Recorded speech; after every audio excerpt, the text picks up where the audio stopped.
The girl in the dust. The marketplace was loud. Aliens shouted prices, engines roared, and smoke filled the air. It was just another dirty day on the edge of the galaxy. But Jalen, a quiet human traveler, walked through it all with tired eyes. He had been searching for spare parts. His ship was broken. His stomach was empty. His head hurt. Then he heard something. Not a voice. Not a scream. Just a soft, broken whimper. Jalen stopped. The sound came from behind a pile of metal crates, near a trash bin. Most people didn't look there. Why would they? It was where garbage went. It smelled like oil and rot. But Jalen walked closer. He knelt down and gently moved a broken plank aside. That's when he saw her. A little alien girl, no older than 7. Her skin was pale blue, covered in bruises. Her legs were thin, twisted, in a strange way like they had never healed right. One eye was swollen shut. Her clothes were dirty rags. She didn't move. She didn't speak. She only looked at him. Their eyes locked, and in that moment Jalen felt it. Fear, pain, and something deeper. Loneliness. The girl tried to pull herself back, scared he might hit her too. But her arms were too weak. "It's okay," Jalen said, softly. "I won't hurt you." She didn't answer. She just stared at him, like she didn't believe humans could be kind. Jalen looked around. People passed by. Some glanced at the girl and turned away. Others even laughed. One merchant muttered, "Another broken one. Should have been scrapped." Jalen's jaw clenched. His fists tightened. What kind of world was this? He looked back at the girl. Her lips were cracked. Her face was dry, except for one small tear falling down her cheek. He reached out his hand. She didn't take it. So he slowly took off his jacket and wrapped it around her small, cold body. She flinched. "I know you're scared," he said, "but you're safe now." Still no words. No sound. Just silence. And pain. He gently lifted her into his arms. She was as light as a feather. Too light, like she hadn't eaten in days. People stared. Some laughed. One alien shouted, "You gonna carry trash now, human?" Jalen didn't answer. He kept walking. The girl's head rested against his chest. Her small fingers clutched his shirt even though she still didn't trust him. He went to a local clinic. "Help her," Jalen said. The alien doctor took one look and scoffed. "She's a discard. She's not worth anything. Can't walk. Can't work. You want help? Find someone who cares." "I'm someone who cares," Jalen growled. The doctor laughed. "Then you're the first." Jalen walked out. He found a bench under a tree and laid the girl down. She was shivering now. Feverish. Her legs looked worse up close. He pulled out a small med kit from his bag, old and dusty, but it would have to do. He cleaned her cuts. He used the last of his water to wipe her face. He wrapped her legs as best he could. He even gave her half of his protein bar. She didn't speak. But her eyes, they began to change. Just a little hope. Like maybe, just maybe, someone finally saw her. Night was coming. Cold winds blew through the market. Most people went home. But Jalen stayed with her, holding her close, sharing what little warmth he had. Finally, as stars filled the sky, the girl whispered her first word. "Why?" Jalen blinked. "Why what?" Her voice cracked. "Why? Help me." He didn't have the right words. So he said what came from the heart. Because no one else did. The sun rose on a cold morning. Jalen sat with the little alien girl still, wrapped in his jacket. Her eyes were open now, but she didn't move. Her legs were still stiff, wrapped in cloth. She hadn't said another word since last night, just that one soft why. Jalen watched the world pass them by. Alien shopkeepers opened their stalls. Workers walked past. Loudspeakers buzzed with news and prices. But no one looked at the girl in his arms. No one asked if she was okay. No one even stopped to stare anymore. They were used to seeing pain, They just didn't care. Jalen stood up slowly, carrying the girl again. His arms were tired, but he held her tight. He had one goal now: find real help. There had to be someone. The first stop was a government center. It was a tall building, guarded by machines. Inside, everything was clean and cold. Jalen stood in line, holding the child. When his turn came, a metal-eyed clerk asked, "Species and status of the creature?" "She's a child," Jalen said. "She's injured. She needs care." "Origin tag?" the clerk asked. "She doesn't have one." The clerk frowned. "No tag means unregistered. Unregistered means no rights." "She's alive," Jalen snapped. "She's real. Doesn't that matter?" "Not here," the clerk said flatly. "Next." Jalen stared in shock. "You won't even look at her?" The machine blinked. "She is not our responsibility." Jalen walked away, fist clenched, heart heavy. The next stop was a shelter. He knocked. A camera scanned him. A speaker crackled. "We only take working children. If she's broken, she can't stay." "She's not broken," Jalen growled. "She's hurt and she's a child. No ID, no entry." The door locked in his face. Hours passed. He went to a medical tent. "No charity here," the healer said. "Pay or leave." "I don't have credits," Jalen admitted. "But I'll work, just help her." The healer chuckled. "She'll be dead before your first shift ends." Jalen turned and left without a word. He sat again in the shadow of a rusted wall. The girl had fallen asleep, her head on his chest. Her breath was weak but steady. She looked so small, like a doll forgotten in the dust. A vendor walked by and stared. "You still got that thing?" He sneered. "She's not a thing," Jalen said without looking up. "Let me guess." The vendor laughed. "You think you're a hero? You'll fix her up, raise her, give her a happy ending?" "No," Jalen replied, voice low. "I just think no child should be left to die like trash." The vendor walked away, still laughing. The girl stirred. Jalen looked down. Her eyes opened slowly. "I dreamt," she whispered. He smiled a little. "About what?"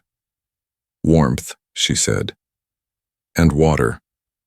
He reached into his bag and gave her the last of his bottle. She sipped slowly, like she didn't believe it was real. He wiped her lips gently. "What's your name?" he asked. She paused.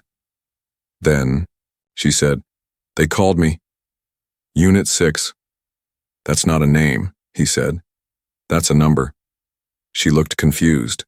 "It's all I had." Jalen frowned. "You deserve better." She blinked up at him. "What's your name?" "Jalen." She tried to smile. It was weak, but it was there. "Then, can I be something else?" He thought for a moment. "How about Nira?" She whispered it once, like tasting it. "Nira." "Yes," he said. "From now on, that's your name." Just then, 2 guards walked by. One pointed at the girl. "Hey, that's one of the rejects from Sector 12. The other nodded. "They dumped a whole group last week." "She's mine now," Jalen said quickly. The guards laughed. "You want to keep her? Good luck.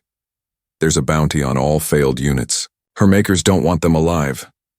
The girl grabbed Jalen's shirt tightly, eyes wide with fear. Jalen stood up slowly, heart pounding.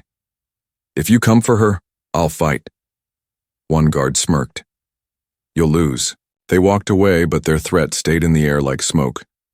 That night, Jalen found an old mechanic's shack and slept there, hiding with Nira beneath a sheet of metal. As she slept beside him, holding his hand tightly, Jalen stared at the stars through the cracks in the roof. He didn't know what would come next, but he knew one thing. This world had turned away from her. But he wouldn't. Not now. Not ever. Morning came with wind and dust. Jalen stood outside the old mechanic's shack holding the little alien girl, now called Nira, in his arms. Her eyes were half open. Her body was burning with fever. She hadn't eaten properly in days, and now her breathing was getting slower. He knew time was running out. She needed real medical help, not a patch, not a bandage. Not kindness alone, real care. And there was only one place left he hadn't tried, the private clinic at the edge of the colony, where off-world doctors treated wealthy aliens and diplomats. It was said they had healing tanks, scanners, and medicines. Humans couldn't even pronounce. He didn't care if they turned him away. He had to try. The clinic was silent, shiny, cold. Doors opened automatically. Lights buzzed overhead. A tall alien nurse stepped forward, her skin smooth like glass. Voice, sharp like metal. No entry without registration. "I have an injured child," Jalen said. "She's dying." The nurse glanced at Nira, then looked back at Jalen like he was dirt on the floor. "She's not a registered citizen, not our responsibility." "I'll work," Jalen said. "I'll clean your labs, scrub your floors, anything, just look at her, please." A silence, then came a voice from deeper inside. "Bring her." It was an old voice, calm but tired. An alien doctor stepped out. Long robes, silver markings, ancient eyes. He looked at Nira for 5 long seconds, then said, "Put her on the table." Jalen laid Nira down on the cold surface. She whimpered softly. The doctor scanned her. His eyes narrowed. Unit type. Spine damage. Malnourished. Traces of electric burn. Left out too long. Jalen nodded. "Can you help her?" The doctor didn't answer. He turned to the nurse and said, "Open disposal protocol." Jalen froze. "What?" "Disposal," the doctor said calmly. "This one was rejected by her. Makers. It's policy. We remove them from the system, no trace." Jalen stepped between them. "You said you'd help." "I never said that," the doctor replied. "I said bring her. Now move." "She's not trash. She's not a person," the nurse said. "She's a failed creation." "She has a name," Jalen shouted. "Her name is Nira. She dreams. She speaks. She's a child. She's a burden," the doctor said. "Even if I heal her, she'll never walk properly. She'll always need help. She's a cost." "I'll pay that cost," Jalen growled. "You can't afford it," the doctor said coldly. "Then teach me," Jalen said. "Tell me how. Show me what she needs. I'll do it myself." The doctor paused. His eyes met Jalen's, and something flickered. Surprise? Curiosity? Then it vanished. "Leave. Take your mistake with you." Jalen didn't argue. He picked Nira up and walked out. Back in the dusty street, Jalen sat on the steps of a closed shop. His hands shook. His chest was tight. Nira was barely awake. Her tiny hand moved toward his face. She touched his cheek with a shaking finger. "Sorry," she whispered. "I slow you down." Jalen blinked hard. "Don't ever say that. I'm broken." "No," he said. "You're brave." She gave a tiny, weak smile. "Brave girl." He kissed her forehead. "That's right." Then he made a choice. He went to the back of the colony, to a black market tent, a place filled with machines, tools, and half-legal tech. Inside was a one-armed mechanic named Krav. He had fixed alien war machines and illegal implants for years. Krav raised an eyebrow. "You bringing me scrap or hope?" "Both," Jalen said. "She needs a brace, something for her legs, something that will help her walk again." Krav looked at Nira, then slowly nodded. "She's lucky," he muttered. "Not many fight for broken things." Jalen placed his last credit chip on the table. "Build her legs." Krav smirked. "I'll do better. I'll give her a reason to stand." That night, as stars filled the sky again, Jalen sat beside Nira. Her fever was finally cooling down, thanks to some old painkillers Krav gave him. She was sleeping. But this time there was no fear on her face. Only peace. Because she knew. Someone stayed. Someone fought. Someone believed. The small room behind the mechanic shop smelled of grease and metal. It was dark, quiet, and safe. For now. Nira lay on a soft mat made of rags and old jackets. Beside her, on the ground, were shiny metal pieces, custom leg braces Krav had built from scrap.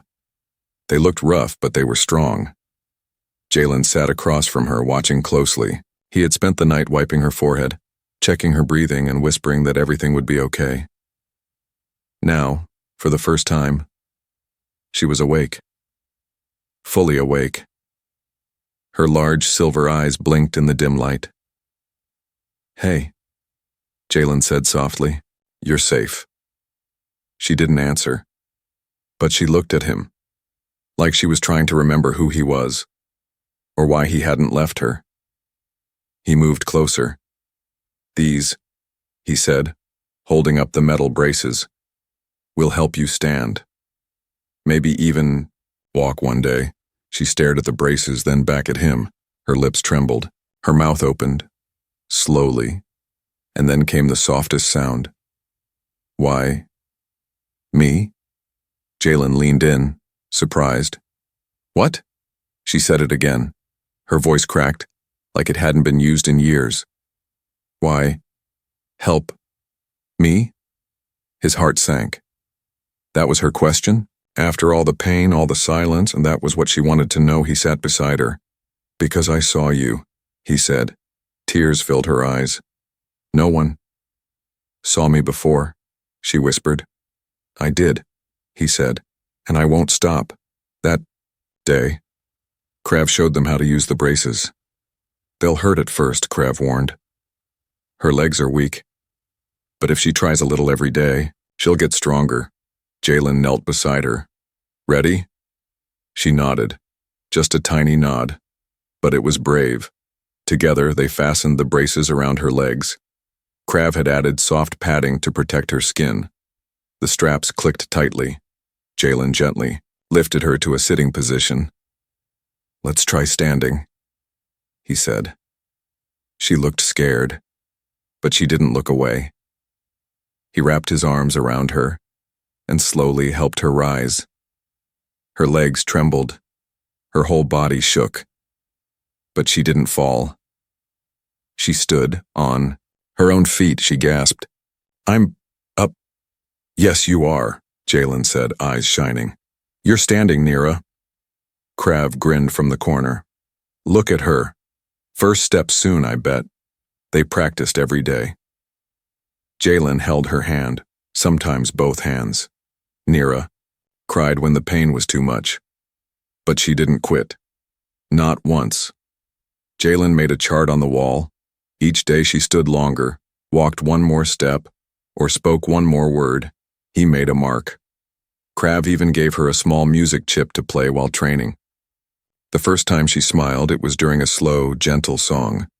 Her voice was still small, but one day while training she whispered, "I like this." "Me too." Jalen smiled. One night, while eating soup by a tiny fire, Nira looked up and said something unexpected. "I had a family once." Jalen froze. "What happened?" Her hands trembled. "I was born wrong. My legs, my eyes. They said I was not good. They sold me to a lab. The lab threw me away later." Jalen's throat felt tight. "You're not wrong, Nira." She looked at him. "You're strong. You're brave. You're still here. That makes you more than they'll ever be." Her lips shook. Then she said, "Do you want me?" He blinked. "What do you mean? If I walk one day, will you leave me?" Jalen shook his head fast. "No, I don't want you because you're weak, or because you're broken. I want you because you're you." Nira looked down, hiding her face, but her tears fell into the soup. They weren't sad tears. They were warm, like she was finally starting to believe she was worth something. That same night, she crawled to him and laid her head on his lap. Her small voice whispered, "Can I be your daughter?" Jalen didn't speak.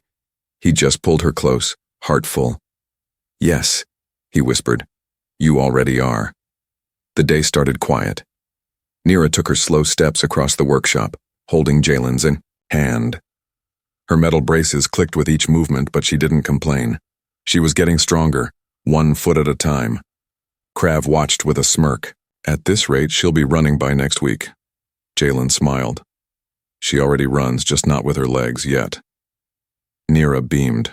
Her face had changed. Her eyes still held fear, but now, they also held light. She wasn't just surviving anymore. She was healing. But healing is a fragile thing, and peace doesn't last forever. That afternoon, Krav heard a noise, a strange clicking outside the metal walls. Not the wind. Not customers. He opened a small window and peeked out. 3 tall figures in black armor stood across the alley. Their eyes glowed red. They weren't soldiers. They were retrievers, trackers used by labs and factories to collect escaped property.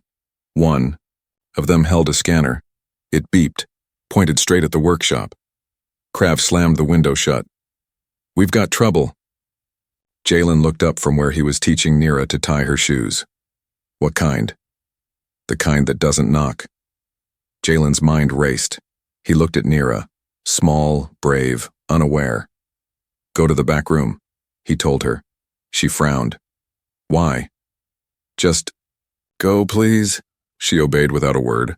Krav tossed Jalen a small plasma cutter. "It's not a gun, but it burns." Jalen caught it. "Why are they here?" Krav's face was grim. "You saved a girl they threw away. Now they want their garbage back." "But she's not garbage." "I know," Krav said. "But they don't care." The door burst open. The retrievers stepped inside without speaking. One scanned the room, another moved toward the back. "Stop right there," Jalen warned. The lead retriever spoke in a flat, robotic voice. "You are harboring a defective unit marked for destruction. Step aside." "She's not a unit," Jalen snapped. "She's a child. Her name is Nira." "That name is not recognized. Authorization confirmed. Retrieval begins now." The second retriever pushed past. Jalen raised the plasma cutter. "You'll have to go through me." They didn't stop, so he fired. Bright flash lit the workshop. One retriever's arm sparked and sizzled, but it didn't stop him. Instead, he backhanded Jalen across the room. Jalen slammed into the wall, groaning. Krav threw a wrench at the intruder's head, yelling, "She's not yours." Another retriever grabbed Krav and tossed him like a doll. In the back room, Nira screamed. One retriever grabbed her by the arm. She kicked. She fought. She screamed again. "Let me go, Jalen." Jalen pulled himself up, bleeding from his mouth. He ran to the back, limping, dizzy but fast. He saw her struggling in the machine's grip. Nira. The retriever turned. Interference detected. Jalen didn't stop. He slammed into the retriever with all his strength. The machine stumbled, dropped her. Nira fell to the floor, hard. Her braces cracked.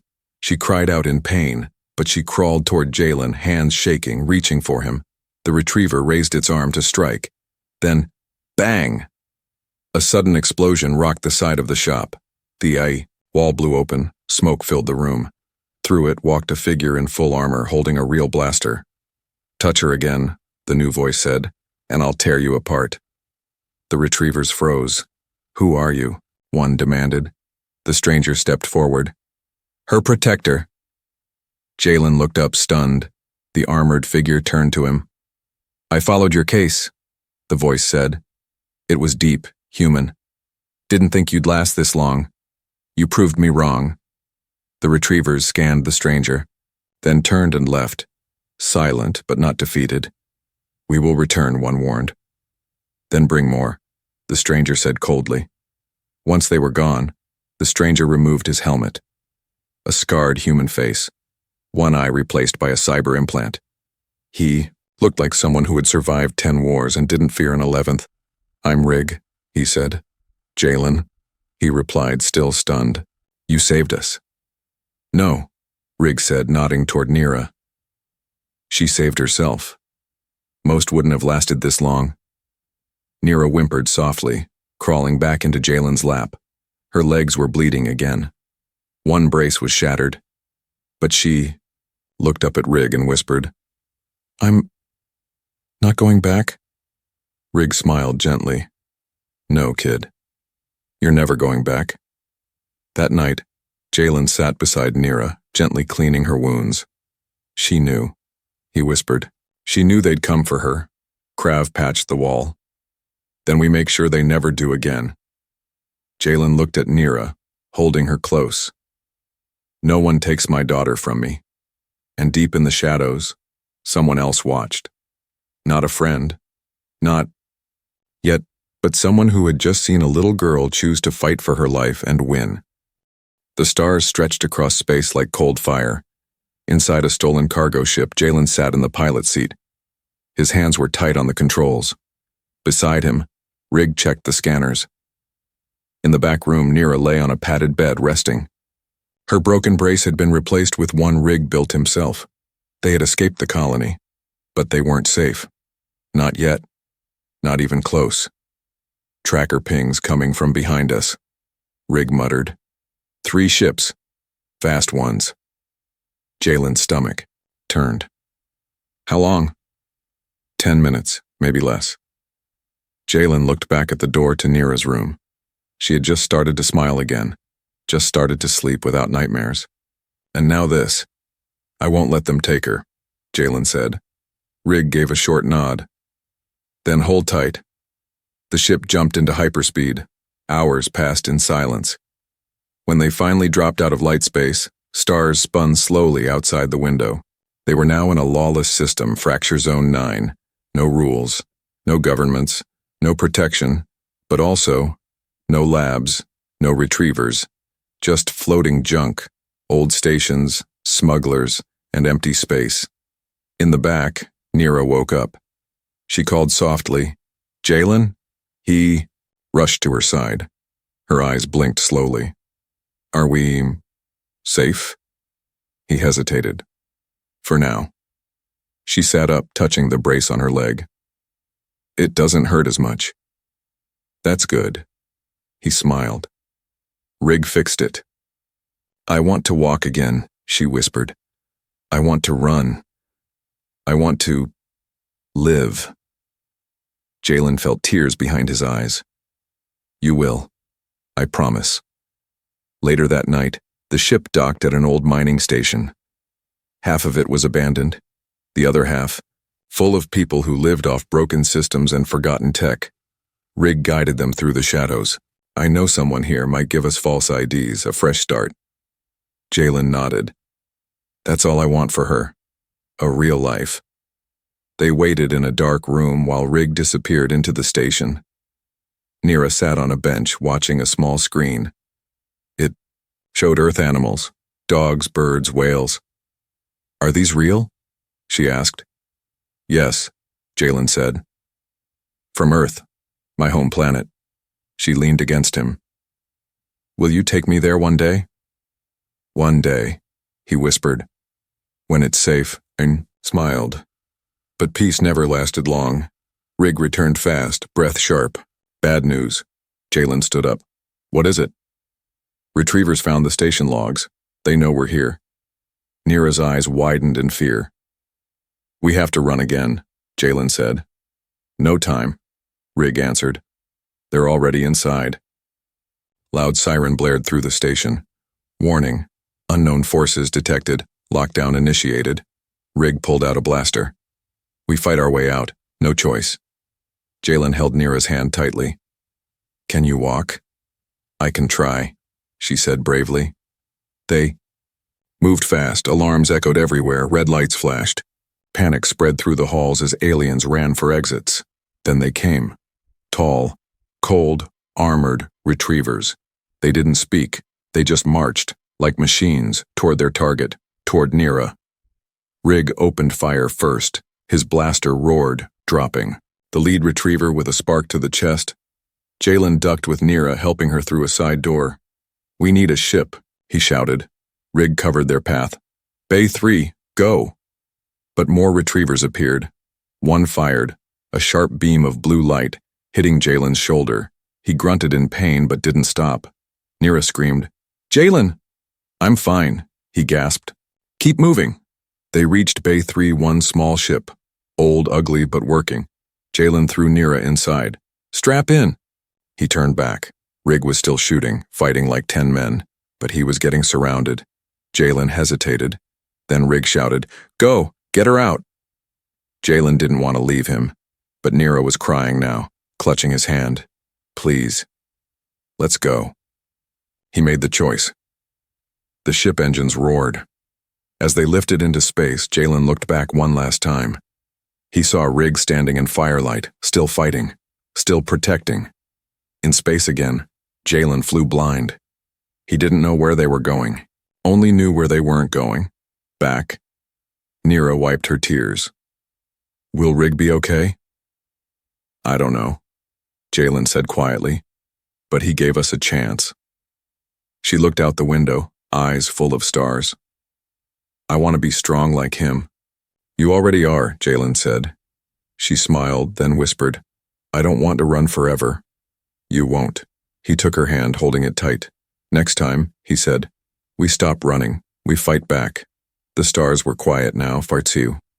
From the colonies, far from the labs, far from pain, Jalen and Nira landed on a green moon circling a forgotten planet. The place had no name, no cameras, no soldiers, just trees, wind, and peace. For the first time, they had time to breathe.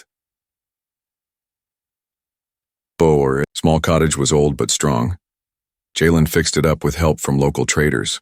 He planted food in the garden. Nira painted the inside walls with wild colors, reds, blues, suns, and stars. At night, they sat by the fire. Jalen read from old Earth books. Nira listened with wide, bright eyes. One night after dinner, Nira asked a quiet question. "Am I still running?" Jalen shook his head. "No." "Then what am I now?" He smiled. "Free." Days passed. Nira walked better now. The new brace was stronger, designed by Jalen himself after learning from Rig's notes. She practiced every morning. She stumbled. She fell, but she always got back up. One afternoon, she surprised Jalen. "Watch me," she said. Then, step by step, she walked across the garden with no help, no hand, no wall, no brace, just her. Jalen stood frozen, then rushed to her, picked her up, and spun her around as they laughed under the sun. "I did it," she whispered. "You did," he whispered back, holding her close. "You did." Later that week, a small starship landed nearby. An official from an off-world human settlement stepped out. She had heard rumors, a human raising an alien child who was once discarded. "She didn't come to take Nira away. She came with papers. If you want," the woman said gently. "We can register her as yours. Full guardianship. No one can ever claim her again." Jalen didn't hesitate. Nira stood beside him, holding his hand. He signed. That night, Nira had a new ID tag in her pocket. Her full name now read Nira Loran, daughter of Jalen Loran. She sat by the fire, holding the paper, eyes full of wonder. "Can I tell you something?" she whispered. "Anything," Jalen said. "I remember, when I was just Unit 6, I used to pray. Not out loud, just in my mind. I didn't ask to be fixed. I didn't ask for legs. I just asked for someone to look at me like I mattered." Jalen's eyes burned. "You were never a number to me." "Nira, I know," she said, "because you never looked away." The next day, something happened. A small alien girl came out of the forest, limping, hungry, alone. She had no shoes. She had no name. The locals said she was a survivor from a crash. Everyone avoided her, but Nira stepped forward. She knelt and offered the girl food, a blanket, and her name. Jalen watched with quiet pride. She had learned, not from books, not from the world, but from the pain she had lived through, and the kindness she had received. Weeks later, Jalen stood on a hill watching Nira run. Yes, run through the field with the new girl chasing behind her, laughing. Krav had sent a message from a distant port. Rig's last known location was unknown, but a signal had been traced near a rebel zone. It meant one thing. He was still fighting, still protecting kids like Nira. Jalen looked up at the stars. "Thank you," he whispered. As the sun set, Nira ran back and grabbed his hand. "Do you think I'm still broken?" she asked playfully. He shook his head. "You were never broken," he said. "You just needed someone to believe in you." She hugged him tightly, and for the first time since she had been pulled from the dust, she didn't cry. She smiled. Because this wasn't just an ending. It was her beginning.